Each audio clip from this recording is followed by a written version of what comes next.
Microsoft ওয়ার্ডে ফটোশপের মতো picture set করে কিভাবে প্রিন্ট দিবেন। তো আমরা এই জন্য কি করব, মাইক্রোসফট ওয়ার্ড প্রোগ্রামটা ওপেন করব, তারপরে ইনসার্ট মেনুতে যাব, পিকচারে যাব, দিস ডিভাইস থেকে পিকচারটি নিয়ে আসবো। আমি যে পিকচারটি প্রিন্ট দিতে চাচ্ছি পিকচারটি হলো এটা। আমি এটা সিলেক্ট করে ইনসার্টে আসলাম এবং এই পিকচারটি আনার পরে রিবন থেকে পিকচার ফরম্যাট মেনুতে যাব, ডান পাশে ক্রপ টুলে যাব, পিকচারটির সাইজটা আমি ঠিক করে নেব। অবশ্যই পিকচারের সাইজ ঠিক করে নিতে হবে, পাসপোর্ট সাইজে যেমন সাইজ হয় তেমন করে নেবেন।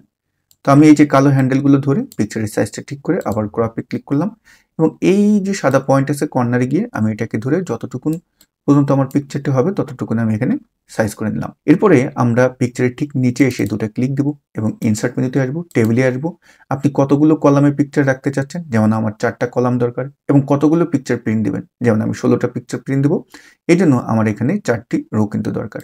আমি এটা তৈরি করলাম এবং তারপরে পিকচারটি সিলেক্ট করে কন্ট্রোল এক্স দিয়ে কাট করলাম এবং এই যে পুরো টেবিলটা আছে পুরোটা সিলেক্ট করলাম, কন্ট্রোল ভি দিয়ে দিলাম। ওয়াও, এখন হলো এখানে আমাদের কিছু কাজ করতে হবে। আমরা রিবন থেকে টেবিল লেআউটে যাব এবং যে সেল সাইজ আছে এই গ্রুপে আসবো। আমরা যদি চাই এখান থেকে উইডথটা বাড়িয়ে কমিয়ে দিতে পারি যতটুকু আপনি চান। ডানে বামে যদি বর্ডার রাখতে চান এবং হাইটের যে পার্টটি আছে এটাও চাইলে কিন্তু আপনি এখান থেকে হ্যান্ডেল করতে পারবেন।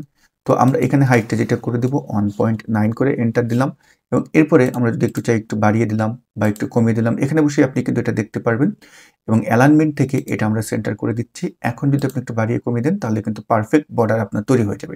এই যে টেবিলটি আছে টেবিলটার এই উপরে এই পয়েন্টটি ধরে আপনি এই টেবিলের পজিশনটা সেট করে দেন। তো দেখুন খুব সুন্দরভাবেই কিন্তু আমরা এটা সেট করে ফেলতে পারলাম।